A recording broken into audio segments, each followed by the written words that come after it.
in their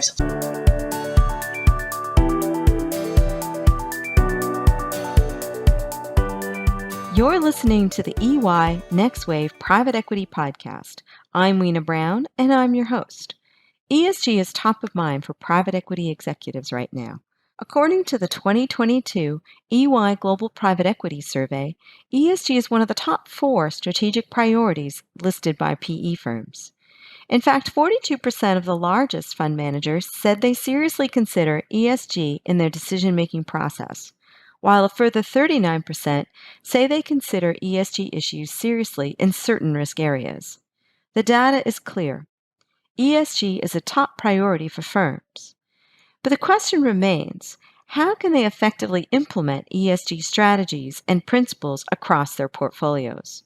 Today, I'm delighted to be joined by Maha Itolki, Chief Sustainability Officer and Managing Director at Brightstar Capital Partners. In this episode, we will explore the approach that Brightstar is taking to implementing ESG on the ground and advise how operating executives can navigate the challenges in communicating the value proposition of ESG at the portco level.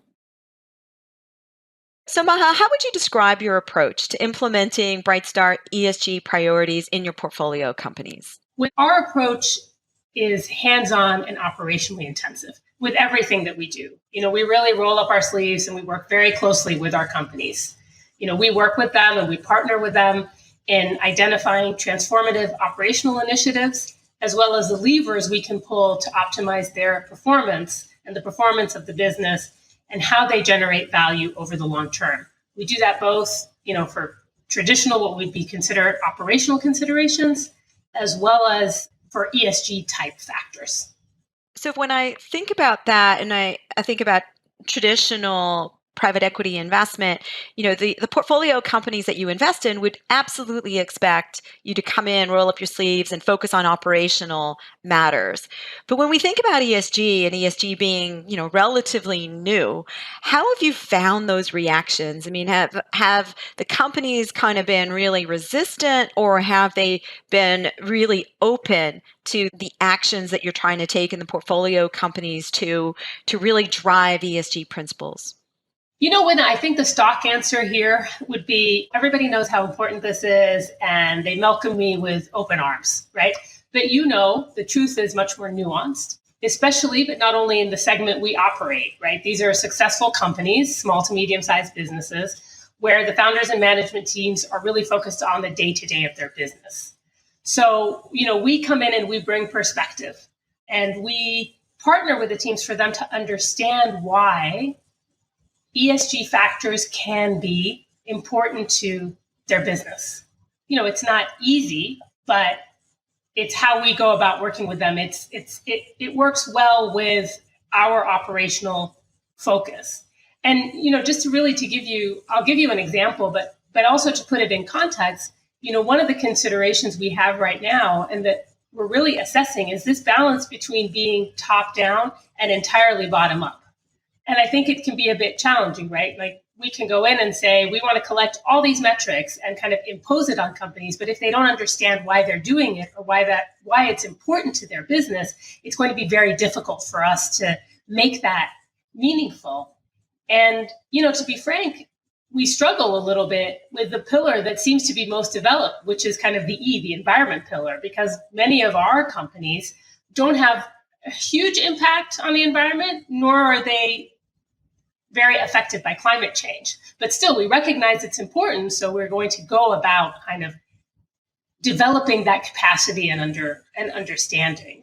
Yeah, and it's interesting, as you were sharing that with me, it made me think of a perspective that actually one of your colleagues shared with me. And what he said was, as a PE firm, you're sitting in New York or wherever your headquarters are, and you're thinking conceptually about ESG, and you're thinking, well, it's all pretty straightforward and it should be easy to implement. But the reality on the ground, as you've just described, is very different.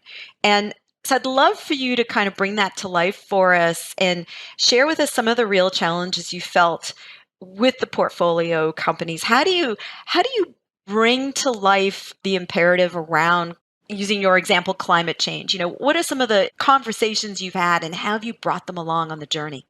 When I'm going to give you an example, and I'll veer a little bit from climate, but I'll come back to it. In December 2020, we bought a business called Emerit Fleet Solutions. Emerit employs 1,500 plus technicians who provide fleet maintenance to all the large corporates, many of whom deliver packages to your door every day or engage in some form of moving product around the country. When we bought the company, one of their key issues was that they were experiencing very high turnover for their techs. They understood what that meant for their bottom line, but they didn't think of that as an ESG issue, right? It's just part and parcel of their business. It's truly a business issue. So for Brightstar, our ethos is really about relationships and shared interests, right? We pride very much our relationship-based model. So the people pillar is extremely important to us, and it's often the first pillar when we start engaging with companies on ESG. It's the first thing that we look at is kind of the human resource practices. And so in looking at their turnover and the issue that they had with turnover, we basically broke it down into, recruiting, retention, and engagement, right? And really working with the team there to really analyze how they go about recruiting techs, right? Where are they going? How they do it? The metrics that they're using. What are they doing to retain the technicians? How engaged is their workforce? We did an employee engagement survey. We learned a lot from that actually led us to working with the board and putting together an entire ESG pilot for Emerit. And this really fits in with, they have a whole strategy around this notion of reimagining Emerit. It's called Emerit Reimagined. So we looked at ESG. I'll start with G because I actually think governance is the underpinning of everything that we look at here. And look, there's a lot that's been written about private equity having a good governance model in terms of the alignment of interests between the general partner and the management of the companies that we invest in. One of the things that we do as soon as we go into a new relationship is that we work with the owners and the management team on one, they roll over a significant portion of their equity into the business. So they are fully aligned with us for the next exit. The second thing is that we work with them to expand ownership. Right? We go beyond the first tier and then to kind of the second tier within the organization, which in some cases was the first time the family or the ownership team had ever expanded ownership in the business beyond that top tier of people. So that's something that we pride ourselves on. There's a whole movement around it now, with ownership works. We're assessing that very closely and looking at, what can we do that even further, even more than what we do right now. But we think we're in a good place. And then one of the things that we're doing, I've developed a relationship with Robert Eccles, who you probably know is a professor of Oxford, but very much a guru around ESG. And he's very focused on purpose. And he's written a lot about every company should have a purpose statement. So we've been working with our management team at Emerit is for them to define what's the purpose of Emerit Fleet Solutions. It really does focus the team on what they're doing, and it allows them to communicate to everyone down the chain. What's our strategy? What do we stand for? And one of the things that we learned from the employee engagement survey is a number of our techs didn't feel like they knew what the firm stood for. So there's a whole piece around engagement that once you've done your baseline, we've benchmarked our salaries and our benefits and all the other things, right? What is it then that keeps people happy at work? And I think that's really important, not just as a result of COVID, but just ongoing, right? Maybe it's become more pronounced during these COVID years. When we look at environment, this is where we saw, opportunity for value creation, right? A lot of our largest customers are starting to think about EV. And so we went down really far down the road of, we need to develop an EV strategy so that we can meet our customers where they are. We can also train our techs so they go from becoming, simply mechanics essentially to, in some cases, software engineers, right? Because EV is a whole different. So that's value additive for our technicians as well. So that's something we've invested a lot in as part of the Emerit strategy. But, we have mobile service centers. They are emitters. So one of the other things that we're looking at is, we need to benchmark at least our scope 1 and scope 2 greenhouse gas emissions. We're not there yet. We're assessing how to do that. We will and want to do that. And we want to be able to, once we have that baseline, to reduce our impact on the environment through these mobile service centers. Emerit has also applied for a grant from the state of California, where the company is based, for 15, EV trucks, our own trucks. So we're also looking at transitioning our mobile units from, combustion engines basically to EV. And then, we talked obviously a lot about the people pillar, which is how we started all of this at Emerit. I could go on and on. Obviously, techs are predominantly male. We're really thinking about how to be more diverse within the company. So we're really trying to tackle this from every lever. And then finally, we do all of this really to meet our customers also where they are, right? We want to be the best partner to our customers. A number of our largest customers have made net zero commitments. They have commitments around diversity in their supply chains. And so our ESG strategy has an ESG plus a C because customers are extremely important for us. I love this example. And if I could just kind of share back, what I heard is when you acquire a company and you make an investment, it really is hand in glove, working together. And you try to take business issues and translate them or connect the dots to ESG issues. And that's how you gain their trust. So in this case, employee retention, as the example, once you gain their trust and you, as to your point, you bring it down, right? It's not just the top level, you bring it down to the lower levels and you bring everyone on that journey.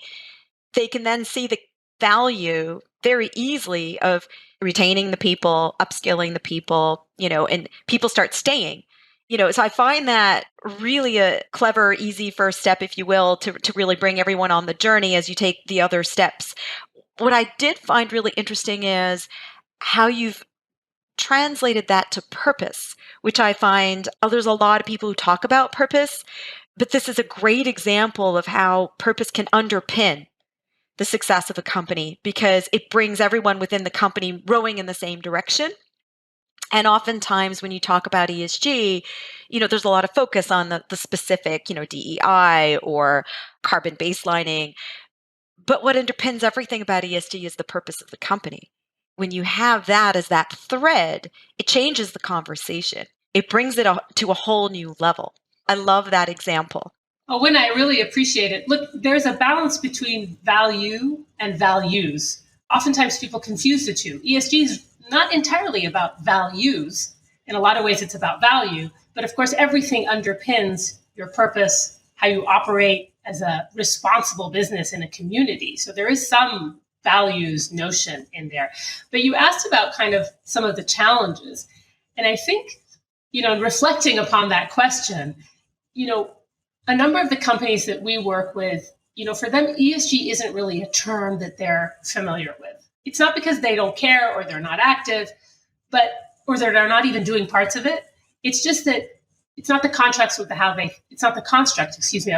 think. They're not going to conferences or listening to podcasts where this is a big issue, but they do fundamentally understand what's important for their business and how their business can generate value. And I think people are also really starting to understand license to operate in kind of a more fundamental way. Now, our businesses are not consumer facing. So oftentimes the license to operate comes from, consumer reaction, backlash, whatever you want to call it. Or maybe it could be more positive. It's just consumer demand. It drives companies in a certain direction. But our customers obviously feel some of that. And so we recognize, and our companies recognize what that means. There's a whole other area that you can loosely lump into business environment or culture. We operate in some sectors that are quite male dominated, some parts of the country that are less diverse. Once we win people's trust, we can delve into those topics. I'm always amazed. I worked a lot on the issue of women in asset management in my prior job when I was at the World Economic Forum. And I'm still amazed at how much we have to make the case for women in asset management. And this is among very educated people, right? So if you extrapolate from that across sectors, across the country, once you win people's trust on one thing, you can make the case for many other things. And also to your point, there is, when you make the case on one thing and you can demonstrate the value that is derived from going down this path and instilling these principles, you can then widen the aperture to enhance your values. and take on other things. And so, because you fundamentally, I mean, as a private equity firm, you're investing to make money. And so these are fundamentally good, sound business decisions. But it's also really good that when you keep moving on, you've left behind a legacy where there's a viable, cohesive business and they're all working together, and you've got employee retention, you've got purpose, you've got leadership, and that ripples for generations. So good business sense plus plus. So ESG plus, exactly. I mean, when you think about it, we're investing to make money for our investors, right? For our LPs and endowments, foundations, family offices, pensions, all people also, all institutions that are accountable to their constituents and their stakeholders. And we're accountable to our stakeholders as well. And we feel that, very much. Also, we are investing in a business for 3, 5, 7 years, whatever the time frame is, to sell it. And we know that whoever we're selling it to is looking at these factors as well, right? So, it's one of these things that it's really about the long-term nature of a business and the ability of a business to generate value over the long term. So I agree with you on all these points. I mean, I think everybody's kind of moving in the right direction. Some of it might take time, but I think the trend is clear. So then on that note, let's take another kind of reality check. Clearly, the current economic environment is impacting companies. Everyone's feeling the crunch. So how is that impacting your focus on ESG? And are you staying the course? Is the strategy still clear as we've just talked about? Or there's some wavering in the short to medium term, making allowances for where we are in the moment? Great question, Winna.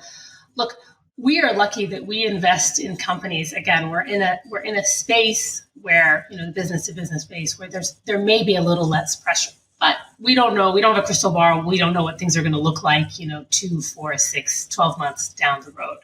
What I can say is we invest in businesses that are quite essential in where they are in the value chain. Business models are generally cash generative, so that's good. Low levels of leverage, which is also great, right? So it puts us in a position where we're not too concerned about, interest rates. But again, nobody has a crystal ball. So I see exactly where you're going. But I also actually think in some of these factors become not more important, but stay equally important, right? Because it's equally as important to think about retention, your employees, right? And engagement. That's a cost that really we just don't want to incur in any of our companies. It's equally as important to understand the governance structure, to make sure that you have alignment of interests, to make sure that if you're talking about ESG, it actually is part of your strategy and operations. We spend a lot of time making sure it's on the board agenda. That's just a baseline, the first step. The other thing is to really think about, when you ask again about some of the challenges that we face, it's also a question of, look, there are trade-offs. There have to be trade-offs, right? Anyone who says that there isn't, I think is like, I don't know. Let's just say I think there's trade-offs. I don't need to talk about anyone else. I think there's trade-offs. I also think that the reality is capacity and capability. We buy successful companies, but there's always room for growth and there's room for improvement. So we are working with our management teams to upskill and upgrade them in a number of areas. Sometimes it's even just basic systems for collecting data, financial data as well as non-financial data. I think being on this side of the house now, one of the things that I realize is, you're not just flicking a switch. It's not that easy to do. It takes time. It's process. It's relationship building. It's trust. It's putting the right processes and controls in place, right? So when we do these things, we can actually identify KPIs. We can measure. We can report. And that all just takes a little bit of time. And that's perfectly fine, because then I think you set it up for success. So it brings me back to the original point I made, or one of the points I made, was that there's a balance between top down and bottom up. The notion of just having a checklist, which I think is the top down model, I don't actually think that that's the best model for kind of long-term value. What would you think would be your advice for operating executives? They're out there, they're thinking about their next target acquisition, they're listening and inspired by the way you're approaching it. What's your secret sauce? What would you like to share with them and advise them around how they should be thinking about long-term success? When I think it comes back to what we talked about in terms of meeting companies where they are, understanding where the company is at, where the management team's at, but also where the entire team is at. What are their strengths? Where do they have room to grow? What's material for the business? How do you go about finding that win that gets you in with the company and demonstrates success, builds the trust to then move on to other areas of importance when it comes to ESG, other considerations of importance. So I do think that you start with this notion of not bringing our values or perceptions or ideals. Of course, we have some of that. And, it's part and parcel of how we think about developing what's, strategically what's important from ESG. But it's also, okay, well, you're working with a company here. What's important to them? What are their values? How do they see the world? And how can we together, to your point, improve this business, improve the livelihood of the people who are working in this business, generate money, generate returns, make money, and not to be too starry-eyed about it, but you leave everything a better place, right? And so our founder, Andrew Weinberg, likes to talk a lot about this notion of finance for good. And finance can be a force of good. And so that's what we'd like to do as we work with our portfolio companies. Fantastic. Maha, thank you so much for your time today. Really enjoyed our conversation. Thanks for tuning in to the EY NextWave Private Equity Podcast. For more thought-leading perspectives and to get in touch with Weena Brown, visit ey.com/private equity. You can also follow us on Twitter @EY Private Equity. We'll see you on the next episode.